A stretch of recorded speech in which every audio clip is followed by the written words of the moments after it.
All right, good afternoon, everyone. Let's get started. So last time we were talking about problem of polynomial regression. We have a single scalar feature. We want to use a polynomial model to predict a target, and this would be an example where you have a cubic model. More generally, we have a model like this that has polynomial order of D. And one of the challenges in using these models is that you have to choose D. So maybe you have some expert knowledge that tells you what D should be, but maybe you don't. Maybe you need to figure out D from the data. So that's what this chapter is about. The larger D is, the more complex your model is, and as we've seen, as we'll see, more complex is not necessarily better. So instead of having a downloaded data set for this unit, we have synthetically generated data set where we create a true polynomial model, which is this red curve. And then we generate noisy targets by adding zero mean Gaussian noise that causes the samples to fall above and below the target. And for the horizontal axis, we just have samples that are uniformly distributed between 1 and -1. So in terms of the model, we can write it like this, where F is the true polynomial, epsilon I is that noise, and xi is just the random feature we generated.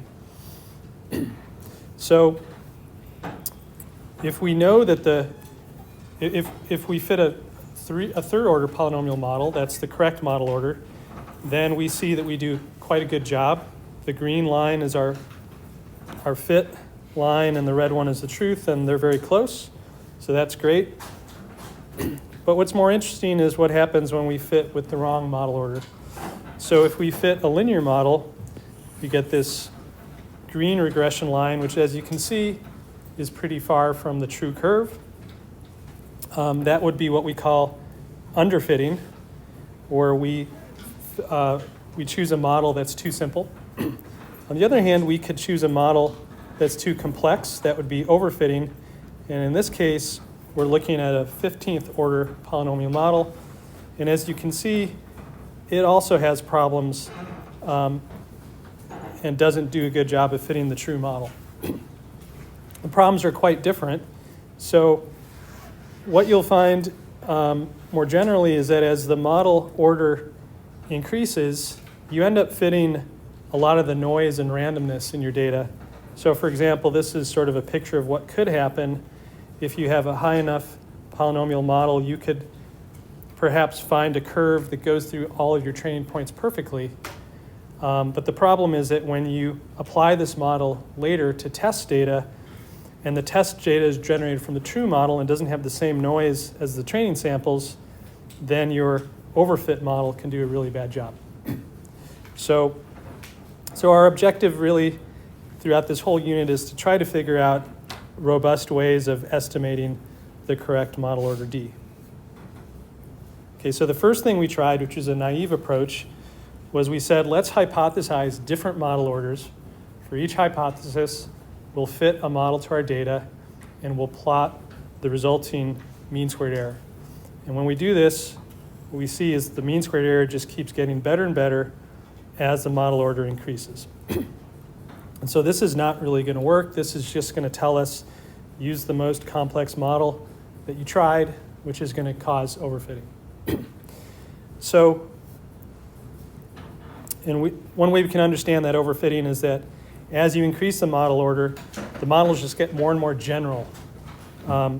They become a more complex version of the previous model that allows you extra flexibility, that allows you to do better when fitting your training data. And when you look at what happens with linear regression, you can immediately see that whenever you have enough training data to make this matrix A, so essentially whenever this matrix gets square, if it's invertible, you can just find coefficients beta that perfectly match all your training points y. And at that point, your model would be perfectly fit, and that would be overfitting. Okay, so the very last thing we talked about was a simple approach to get around some of this overfitting that we've seen, which is to split your data into two subsets. One subset is the training data. That's the data we use to fit our model parameters. But the other subset is not used to fit the model parameters, it's used to evaluate them or test them or validate them. So we call that the test data. Sometimes people also call it the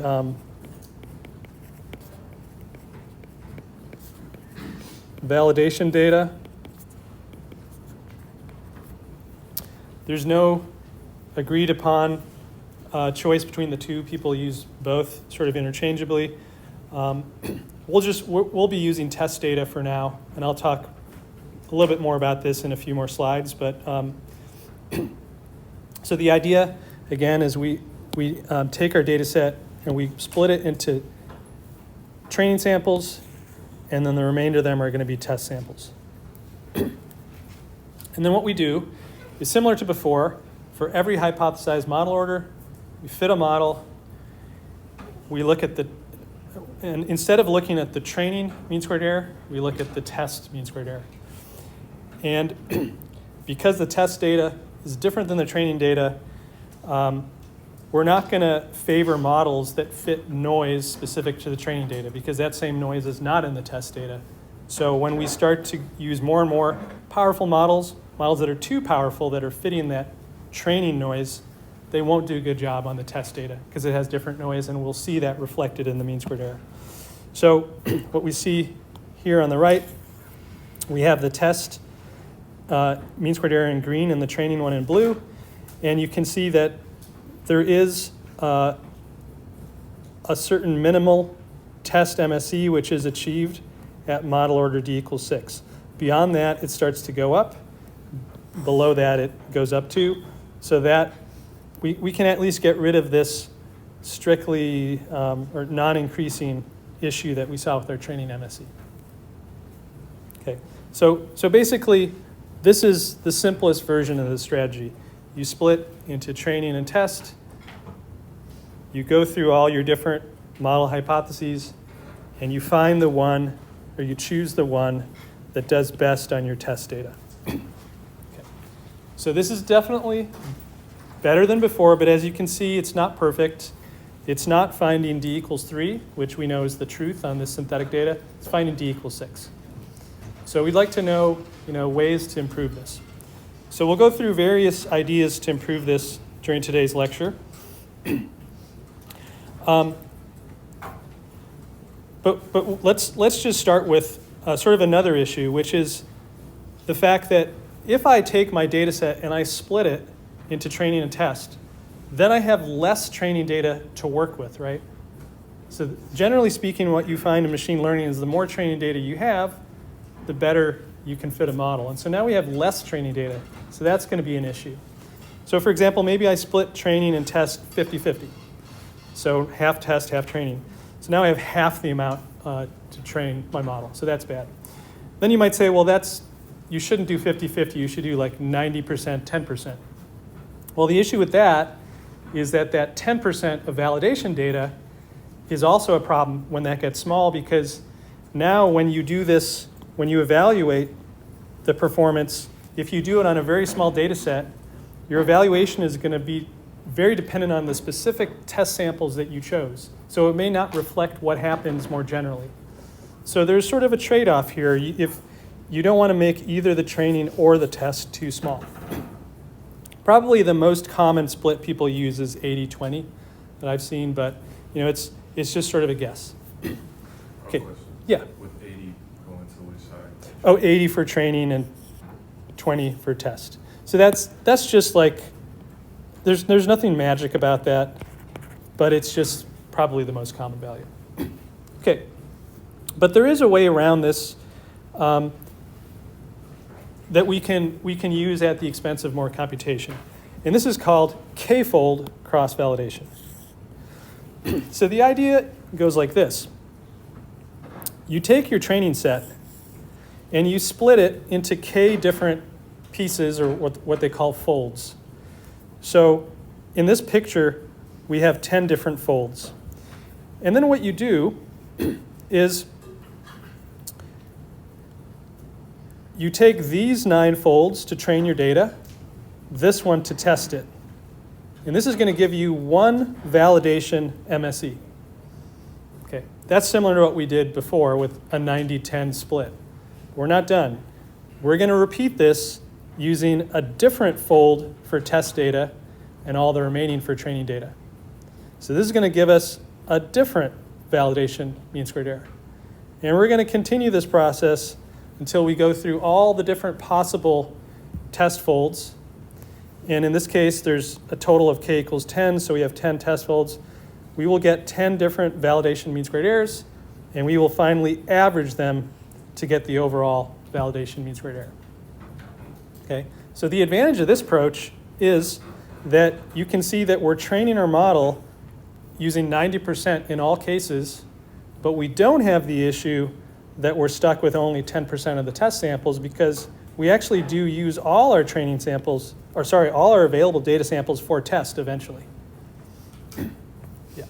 How does that not, because eventually on the second iteration and third iteration, you'll have already trained on stuff that you're testing on. So, in one of the previous iterations, you'll already have trained on the data so, you're testing. so like in any iteration, my test and training are separate. So when I train on those things, if I fit noise in those training folds, I will get penalized in this testing fold, right? So that happens always. For iteration 2, your weights already changed. So in this, I'm redoing it. Now I'm training on these. Is this a complete from start? Yeah, Oh, okay. yeah. So I'm from scratch retraining on these. I'm going to get penalized on if I fit the noise in those training samples when I test on these samples. I thought it was like keeping the weights as you went. Yeah, we redo it from scratch.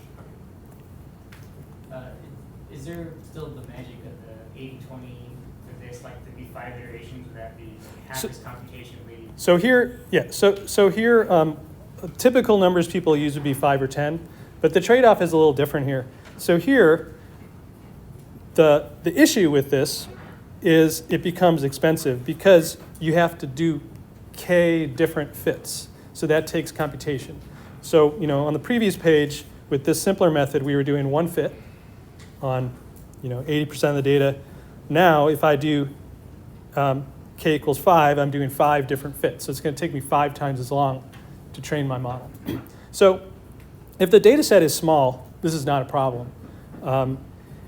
But if the data set is gigantic, and if you have like millions and millions of model parameters to tune, such as what you find in deep learning, you don't do this because it's too expensive. You actually do this simpler approach where there's just a simple split. So this is more what you do in classical machine learning when you typically have smaller data sets and so on. So this is what we'll focus on for a while until we get to deep learning, and then we'll kind of abandon this. Okay, so any other questions so far about this idea of k-fold cross-validation, how we do it? Okay, so there's an extreme case of this where you choose k, the number of folds, equals n, the number of samples in your data set. So what that means is that your test fold will only contain one sample, and you'll have n minus 1 samples for training. So that's just the extreme largest k you can use, and it's also the extreme most expensive thing you can do, but in some sense, you're maximizing the amount of data you're using for training. So if you can afford this computationally, you might be able to justify it, but you might not have the patience to wait that long. So in practice, people tend to use smaller values for k. Okay, so, all right, any questions so far? Yeah. It's a little stupid question. I mean, what is k-crossing about? Is it about testing all of the data sets against the model, or is it about making the 90:10 ratio? I would say, so far, the advantage of using larger k is that you can get closer to 100%. because this fraction is going to be k minus 1 divided by k. That's the fraction of your total data. So when k is 10, I can use 90%.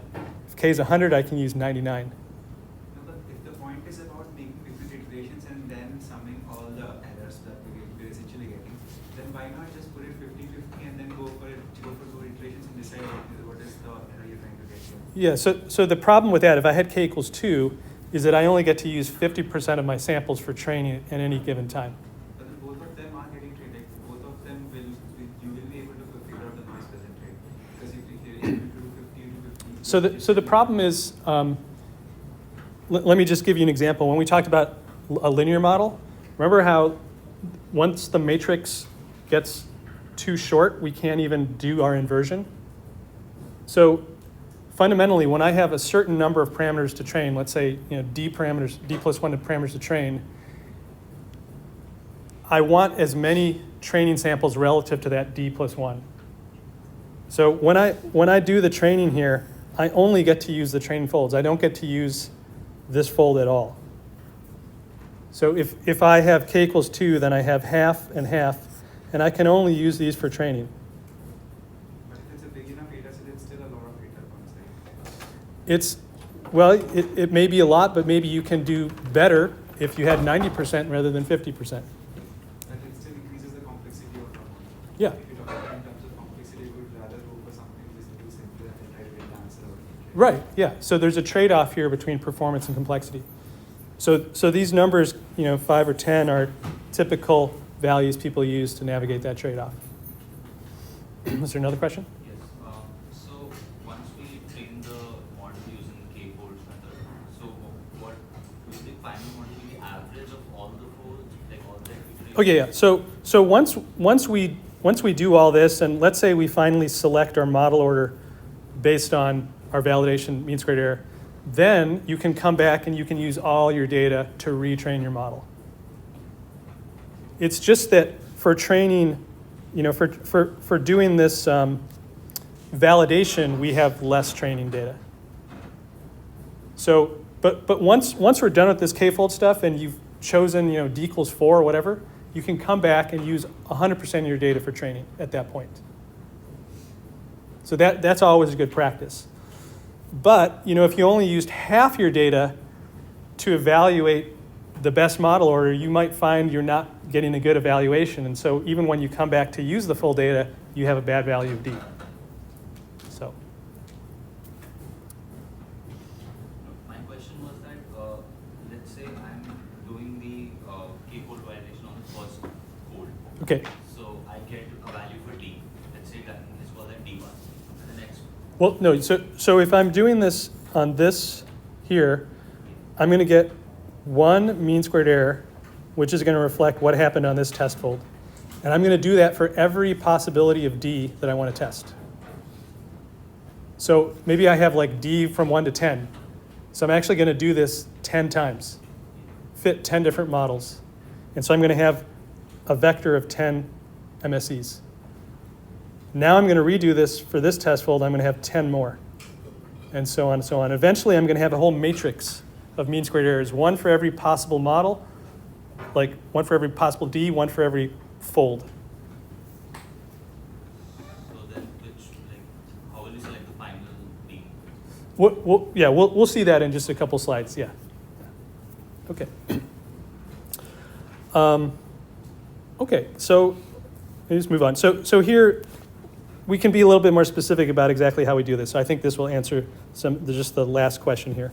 So this is how you would code things manually. Scikit-learn gives you some nice tools so that you don't actually have to code things manually all the time, but it helps the first time you're doing it to code it manually or to at least see how it's done to understand. So when we code it manually, we basically have two nested loops. There's an outer loop, which goes over the k different folds, and an inner loop that goes over the D different model orders. And so here you can see in the code, there's the outer loop, the 4 there, and then there's the inner loop here. In the outer loop, essentially what you're doing is you're preparing the data. You're finding the training features and the training targets, and you're finding the test features and the test targets. So you're doing the data splitting. And then once you have the data, What happens in the inner loop is just, as you have seen before, you fit your model on the training data to give you your parameters, beta, and then you evaluate those parameters on the test features to get estimates of the test targets, and finally you can compute the mean squared error on those test targets by looking at the difference between the true test targets and your predictions. And what this does is it fills in one entry of this matrix. So this is the matrix I was alluding to before. You eventually fill out a matrix of mean squared error values, index over D, which goes through the different model orders you're testing, and index over K, which goes through all the different folds you're evaluating on. So the purpose of this double loop is really to fill out this matrix of MSE values. Once we have all the values in that matrix, this is how we estimate the mean squared error for a particular D. We just do an average over the capital K folds. Okay, does that make sense? And then once you have this mean squared error over D, you can make a plot, and you can see where is that minimum. So we'll see some plots coming up, but here's like, a plot of this MSR bar D over D, and for this one, I can't remember, maybe 8 is the minimum value, something like that. Okay. All right, there's a couple more things to discuss, but here's a question. So if you just quickly explain the KFL dot. Yeah, I'm going to explain the rest of it now. Oh. So I was just kind of giving you guys the big picture about the two folds and what the goal is. Now the thing we have to discuss is how exactly we're doing this data splitting. So we're taking advantage of this really nice thing that sklearn gives us, which is this k-fold object. So the k-fold object is sort of like this little package, it's an object, it has functions and stuff in it. And what we can do is we can use the k-fold dot split function to give us a pair of indices, one for the training indices, one for the test indices. So in Python, there's this nice thing where when you have a for loop, you can do the for loop with two variables. The first variable is just a simple counter that increments as you go through the for loop. And the second variable here is usually something more interesting in the counter that changes as you go through the for loop. And so here, as we're going through this for loop, we're going to call this k-fold split object, and it's going to produce a pair of index sets called IND.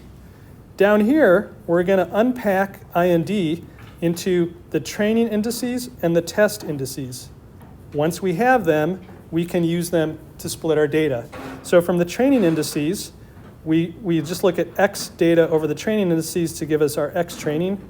Y data over the training indices gives us Y training, and similar for the test indices. Okay, so here we're really using this k-fold object to do the hard work of splitting into the index sets. Once we have them, the rest of this stuff is pretty easy. So does that answer your question about what's happening? Where the xdat and ydat, those are the functions, right? So this is our data. So xdat would be all of our feature data. In this case, it's just a vector because it's a simple polynomial. And then ydat would be all of our corresponding targets. Right. So when you have a vector and you call it with a set of indices, it returns the set of values at those indices. Okay. I guess I would just ask if that was. Yeah, I get it. Okay, great. Yes. I think D should be teacher, but if we average them by K, then can it be integer? Maybe there should be some register averaging them by K. Are you talking about this averaging step? Yeah. Yeah. So the averaging step didn't make it onto this slide. It's something we're going to do. The code is longer. I just took a snapshot. So the averaging step would be somewhere later. Yeah. We'll see that actually, I think, on the next slide or the one after that. Okay, yeah, the purpose of this code is really to generate this matrix of values. Once we have that, we can work with it. Okay, so there's actually another very important thing about k-fold cross-validation that we can use to our advantage, which is the fact that when we're computing these MSE values, we have to acknowledge that they are not perfect, that there is randomness in our data. You can sort of imagine that there's this true underlying mean squared error, that if we repeated this experiment, over and over and over and over again and averaged over all possible experiments, you would find there's this underlying mean squared error as a function of d. But when we do it with just one experiment, there's a lot of randomness that will affect the specific values we get in that experiment. And so what you'll notice, for example, here, when you use this test fold and these training folds, because of the particular way the data, manifested here, you're going to get one validation mean squared error. When you do it with a different test fold and different training folds, you'll get another validation mean squared error. It's going to be different. Maybe not that different, but it's going to be a little different at least. So all these numbers are a little different. And that tells you that none of them are correct, and even their average is not correct. It's all an approximation of this true underlying mean squared error that we wish we could compute, but we're just sort of given some examples, and we're going to try to estimate it. Does that make sense? So if you notice that these different values are hugely different, that's sort of a warning, right? That means if they're all very different, then probably none of them are correct, or at least it's not clear which ones are correct. On the other hand, if you find that they're all very similar, then you have more confidence to think, yeah, those values are probably pretty close to being accurate. So this is something that we can do in k-fold cross-validation because we have many copies of this error. Not only can we average them to get, maybe a better estimate than the individual ones, but we can actually look at the variance across them to get a sense for how accurate this average is. Okay, so this is something, we can think of it as confidence intervals if you like, but the whole problem, the whole thing to realize at this MSED bar, this is the average we computed, is not perfectly accurate. It's inaccurate to some extent. So the way that we can quantify the inaccuracy is through something called the standard error. The standard error is sort of a generic quantity which says whenever you do an average, a simple average like we're doing here, we're just averaging a bunch of quantities, you can predict how accurate the results of that average are using the standard error.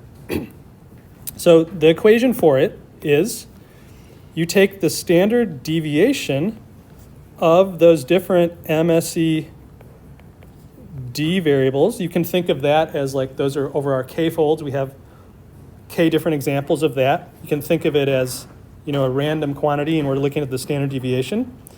And then you divide this by the square root of the number of terms in the average. Okay, so this is sort of a generic way of looking at how accurate the results of an average are. And there is an explanation of this, sort of a formal explanation, which we'll get into a little bit later in the unit. We have to start talking about random variables, and we haven't started talking about them, so I'm gonna kind of postpone that. But it has to do, you can recover this formula, by looking at the problem in the right way. So we're gonna pause on that and just sort of accept this formula for now. Maybe some of you have seen this before. But this standard error quantity basically can give us error bars on our estimates MSED bar that we're computing. So here you can see I've plotted the error bars on this plot.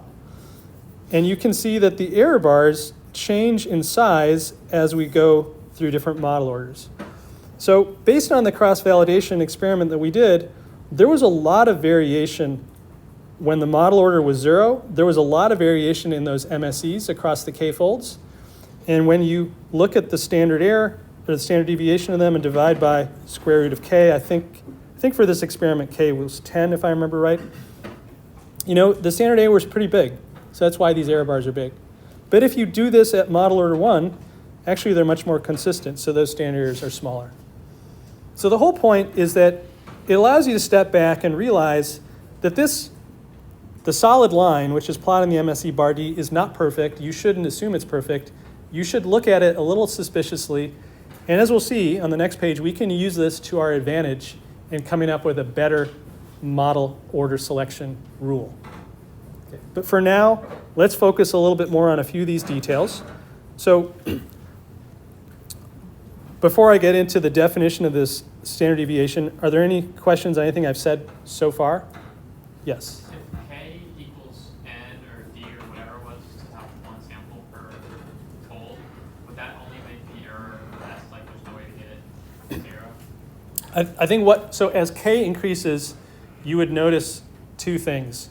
You would notice the denominator getting larger, which is good because it's making this smaller. But you would also notice this quantity getting larger too. So I think the overall trend would be that yes, I think the standard errors would probably decrease as K increases, but I don't know, it's not exactly obvious. It's K has a dependence both here and here. And the dependence in the numerator is because of K here. So let's talk a little bit about what this means. So this is the standard deviation on the mean square error of D. And what we're doing is we're taking the square root of the sample variance estimate. So you saw a sample variance in unit 1, right? But when we saw it that time, we had the 1 over K. Now we're using 1 over K minus 1, which is the unbiased estimate of the variance. So the issue is that when K is a small number like 5 or even 10, it turns out that if you use 1 over K here, the estimate of the variance that we're computing using this formula is going to be a little bit off on average. And that's what it means to be biased.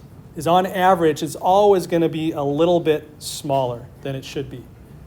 And by putting in this K minus 1, one can show that actually, on average, it's going to be correct. The derivation for this, which we'll talk about a little bit later, is given in a document that I wrote, which is linked to this green text. Remember, all the green things are just links. So if you click on this, you go to a derivation which explains why this makes this an unbiased estimate and what unbiased means. We will be talking about unbiased a little bit later in this unit, so it's okay if you don't understand it yet. But I'm just sort of explaining the difference in what we're doing now versus Unit 1, is that we have this slightly different scaling. Other than that, everything else is more or less what you would expect. We're looking at, this is, if you think about this as, so D is fixed in this equation. So I'm looking at different values across K, and I'm looking at a fixed reference, which is just the average value across K. So that's just clearly the variance, right? It's the average of the squared deviation from the mean. So this quantity measures basically how much variation you have. What is the variance across the folds? And it turns out that you need to scale that by square root of K, which is the number of folds, to get the standard error. This kind of explains why averaging is a good thing to remove noise. So usually if you have like a whole bunch of noisy estimates and you average them, the noise decreases. So that the amount to which the noise decreases is being measured here. Okay. Any questions so far? Okay, so these quantities are being shown with these error bars. Let's talk briefly about how you actually compute this in Python. So the first thing we need to do is compute this. This is easy. You've already seen this back in Unit 1. You can just use numpy.mean. Now, you have to be a little careful. This is a matrix of values. So when you do numpy.mean, you have to tell it, do I average over the columns or the rows? And so here we're saying, so in Python, everything starts with 0. So if you do axis equals 0, you would be averaging each row, I believe. Here we're averaging each column. And essentially what we want to take our average over k, right? That's what we want to average over. So you have to tell it essentially which of these variables to do the average over. Okay, next we want to compute this standard deviation. So to do this, we have to tell it what the number is here, what the correction factor is. And that is done with this DDOF. So this number, which is 1 in this case, tells us what to put there. So if you put DDOF equals 0, then you get the 1 over k version that we saw in Unit 1. If you put 1 there, you get this. You could also put 2 there, and you get 1 over k minus 2, and so on. Okay. Of course, this axis is the same as before because we're, again, doing the standard deviation over k and not d. And then finally, the square root of k you can see is happening here. Okay. So that's how we compute this in NumPy. And then finally, you can make plots like this using the error bar plot. And it's pretty easy. You just tell it, give it a vector of values, which will determine the length of those lines. Okay, everybody good so far? Okay, so now we know from cross-validation, roughly speaking, what the error, the test mean squared error is as a function of the model order D, but we also know how much to trust each of those values. And now we can talk about this improvement that I mentioned, which is the one standard error rule. So when you come back to this picture here, and you notice that 8 happens to be the winner, it's the minimum value of all of these. But you can see that it just barely edged out the others. And remember that these values, the bold line, the solid line, those values are kind of random. So the fact that 8 happened to be the winner is just something that happened on this particular random experiment. If I would regenerate different training data and targets randomly and run this again, we would probably find that this line, this curve is minimum at some other value. So this is just sort of this random thing that happened. The minimum really, you could argue that because of the imprecision in these values, that these are all almost the same thing, right? They're all like this value that's about here plus or minus this error that we can now quantify. We know how big the error bars are. So with that in mind, we have this thing called the one standard error rule. And the one standard error rule says, basically, use the simplest model that is reasonable. So what you do is you look for, first of all, the model order that gives you the minimum mean squared error. So this d-min would in this case be like 8. I think it's 8, yes. So that would be this one. This is d-min. It's the location where the blue line is smallest. But then you say, okay, but that blue line is imprecise. And in fact, the tolerance is given by those standard errors. So let's look at the top of the error bar at that minimum point. So you look at the top of the error bar, and then that is what we call the target mean squared error. So over here, so the target mean squared error is the MSE bar at the minimum value plus the standard error also at that minimum value. So that's this orange line. The MSE target is that orange line. Finally, you say, choose the smallest model order such that the blue line is under the target. So you search over all these model orders here end up being under this orange dashed line. So they're all valid model orders. They all could be the winner. We're going to choose the simplest one. That's like Occam's razor, right? The simplest explanation is the best when there's a whole bunch of explanations that are all valid.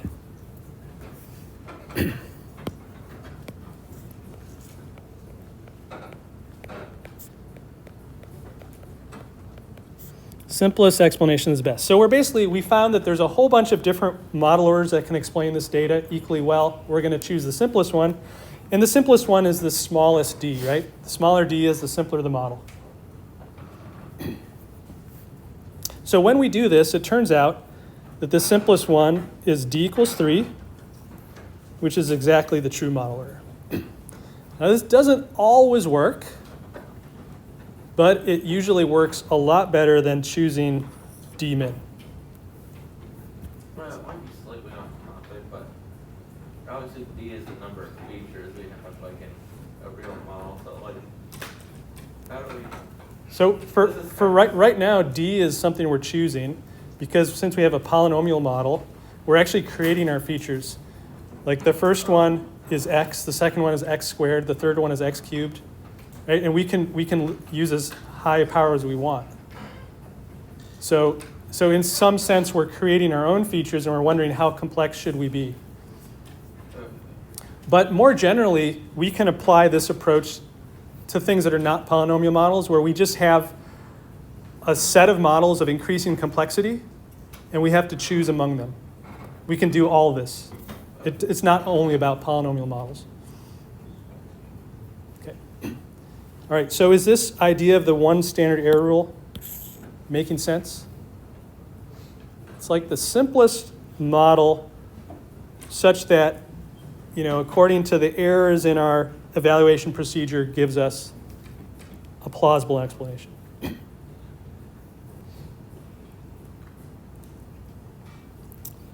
Okay, we good? Should we move on, or any questions? Okay, great. All right, so as I mentioned before, sometimes you hear about test data, sometimes you hear about validation data. So I just wanted to briefly explain this, or at least how we're going to use the terminology. So we're going to talk about training data as the data you use to train your model. By training the model, that's like coming up with the parameters beta in this case. So that's obviously used during the design of your model. Now the test data, which is these other folds we're creating, they're used to tune the model hyperparameters, but not directly train those betas. Okay, so they're using, like in this case, the model order D. We're using the test data to decide D. So a hyperparameter is a parameter that's not something you're directly learning, like we're learning the betas, but it is something else that we have to choose in designing our model. Does that make sense? So we have to determine the values of the beta coefficients. We do that using least squares and all that stuff. But we have to choose this value of D. We don't get D through least squares. D is something we have to choose intelligently, and we're going to do that through this one standard error rule or however. So that's a hyperparameter. And that's also obviously used during the design of our model, both of these. But then sometimes people say, well, okay, all of that stuff was used to design your model. We still need yet another data set that's really going to independently verify your model that has nothing to do with how you designed it. So that's where this third data set, which we'll call validation data, comes into effect. So this is the whole goal here, is to estimate the performance on unseen data. And you could argue that this test data, it's not fair because this test data you used to design your model. So somehow your model is optimized for that test data. So it's maybe other data that you've never seen might behave differently than your test data. So that's what the validation data is. This is used only after your design is finalized. Otherwise, it's cheating. Other ways, really, it's used during design. And you encounter this kind of data whenever you would do a machine learning contest. And they give you data that it's up to you how to split it into training and test. You make that choice. Do whatever you want, k-fold or whatever. But then at the end of the day, you design your best model, and they will evaluate it on a secret validation data set that they don't tell you the answers to that. And that way it's a fair evaluation of everyone's different models, and people don't have access to this validation data during training or during design. So you really have to try to be intelligent and design a model that you think is really going to work best on unseen data, not just the data you have seen. Does that make sense? So 3 different types of data. Sometimes people swap these terms. They talk about validation data being used for training and test data being used eventually, but like I said, there's no consistent usage. So we are just going to use these definitions. So throughout all this unit, we're just talking about training and test data. We're not talking about extra data that we're going to use to verify our model. We're just focusing on these 2 types for now. That's really all we need. Okay, any questions on these terms? Okay, so at the end of the term, when your project happens, this is how it's going to be. There's going to be some validation data that I know about, and I will test your models on it, but you won't know.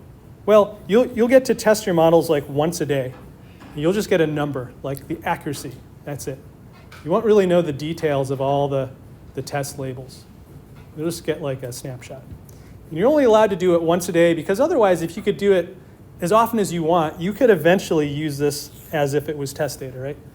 Because you would just like keep testing on it, but we want to prevent that. So you only, with a contest, only allowed to validate usually like once a day. Okay. Any other questions? Okay, great. So so we have a few more minutes, so we can talk about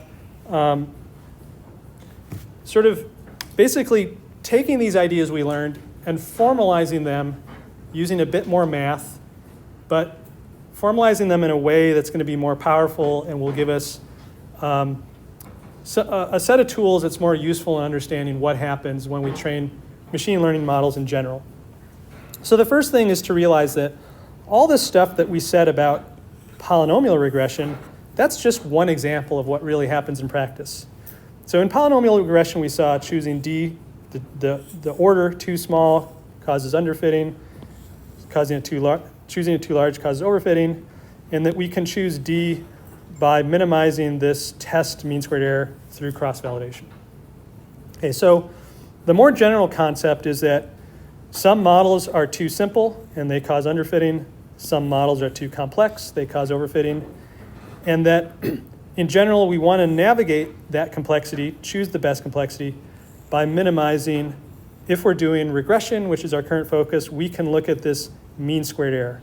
And this mean squared error here, as we'll see, this is going to be sort of a theoretical quantity that we're going to derive. We're going to work on it theoretically using random variables and all this stuff, versus this stuff we've done so far is using sort of sample averages. We want to understand this in a more principled mathematical way. So that's what we're going to do in this sort of subsection of the notes. And what we'll see is when we analyze this mean squared error, we're going to see this very famous equation called the bias variance equation, which will show us the trade-off specifically in the problem with a model that's too simple, as well as the problem with a model that's too complex. And for some models, we can actually derive everything in closed form, and we can get a precise equation for exactly the penalty that we will face if we use a D that's too large or too small. So that's what we'll see. And we'll see that there's, at the end of the day, a trade-off between bias and variance that you always are dealing with whenever you design a machine learning model. You always have to consider these two things. And it will become sort of a theme for the rest of the semester. We'll always return to this notion of if you do this, the bias is too high. If you do this, the variance is too high. And so there's always going to be this optimal trade-off in between. Usually it's not going to be something we can derive on paper. Often it's something you have to use cross-validation to navigate, but in some simple cases we want to derive it, and at least we want to understand all the ideas behind it. So that's what we're going to do next. To do all this stuff, we're going to have to talk a little bit about random variables and try to remember some of the things that you learned maybe sometime back. In preparation for this, I did write, I think it's a 6-page document, which is just a short summary of everything that you need for this class in terms of probability, random variables, things like expectation and stuff like that. So if you're feeling a little bit rusty and you don't want to go and read a whole book on probability, again, you can just focus on this very short set of notes where I just tried to lay things out clearly and simply and concisely. It's sort of similar in spirit to that linear algebra Stanford document that gave you guys for homework 0. But in these few pages of notes, we're going to go through just a very concise summary of the important points about, what do we need to know about random variables? What do we need to know about expectation? What do we need to know about conditional expectation? And so on. And then once we have those tools, we can actually say, well, this is our model. These are the random things. This is how they're random, et cetera, and then we can actually proceed with that. So that's sort of the next thing coming up for us. And in some sense, this stuff is maybe the most important thing for the whole semester, is understanding these concepts of bias and variance and stuff. And if you read machine learning blogs and stuff, people are always talking about this stuff. So it's really important to be able to understand what they're talking about and have that knowledge. So we just have a few minutes. Maybe we can make it through this page. So basically, what's the motivation for using random variables? Well, it gives us a way of talking about quantities that we don't have a precise knowledge of exactly what they're going to be. We might know what tends to happen, and so we just need a mathematical way of encapsulating that. And that's how we get these random variables. So a random variable is basically, it's like something that, the way I like to think about it, it's almost like if you have a big bag of marbles. That's the random variable. And what you do is you draw marbles out of the bag. And each marble has a number printed on it. And what you see when you draw all these marbles out of the bag is that certain numbers tend to come out more often than other ones. And some numbers just never come out. So that's essentially the notion of a random variable. It's this giant bag of possibilities. And the specific things that come out of it, we call those things realizations. Those are just raw numbers. But the random variable tells us much more than a number. It tells us all the possibilities of the numbers that could come out, as well as how often all those different possibilities arise. So that's what a random variable is. There's basically two types of them: discrete random variables and continuous. A discrete random variable is where you have values that come from a countable set. So for example, maybe my random variable is just, it either takes on the value 0 or 1, never anything else. Like if I flip a coin, it's either going to be heads or tails. Those are the two possibilities. Nothing more than that. On the other hand, you could have a random variable that produces a number, a real number. So, there's an uncountable number of real numbers out there. You can't put them in a list and make a countable list out of them.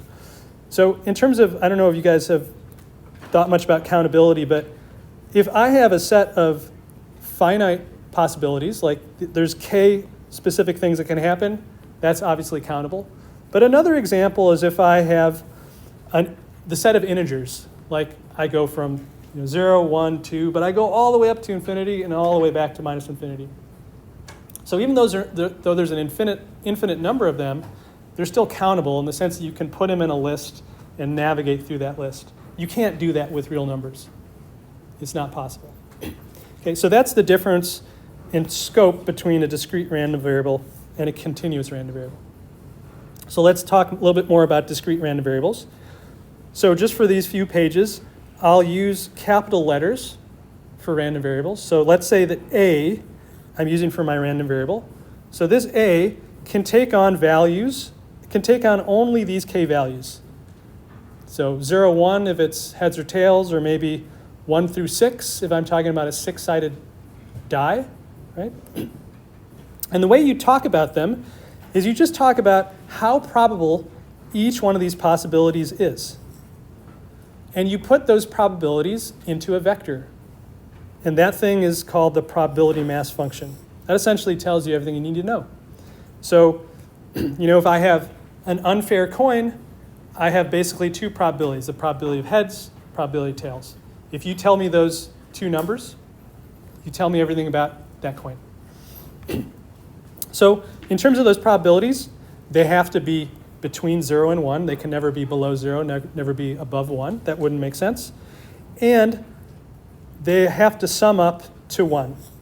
So like if I have a coin, if you tell me the probability of heads, then tails is 1 minus the probability of heads. Can't be anything else. So that's really the rules for discrete random variables.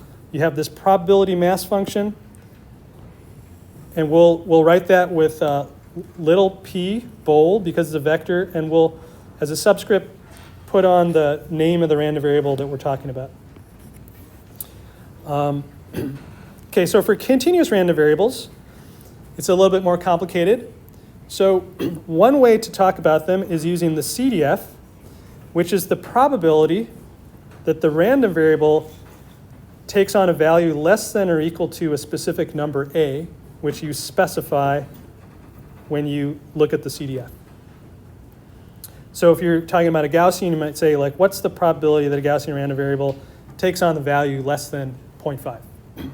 There's some specific probability, and that would be evaluating the CDF at 0.5. It's a little bit more common in our course to not look at the CDF, but to look at its derivative, which is the PDF. The PDF is probability density function, and it works a little bit more like this probability mass function, except it's not a vector of finite length. It's actually this function defined on the real line. And the way that it works is, if you want to know, like the CDF, the probability that the random variable a takes on a value less than or equal to little a, you integrate the PDF from minus infinity up to a. And then the rules for the PDF is it can never be negative, and when you integrate it over the entire line, real line, it has to equal 1. Okay, so in spirit, it's similar to the probability mass function, but instead of being countable, it's a function that's uncountable. And again, everything is in this document on probability and expectation. So that's enough for today. We can proceed with talking about expectation and the other good stuff next time. See you guys then.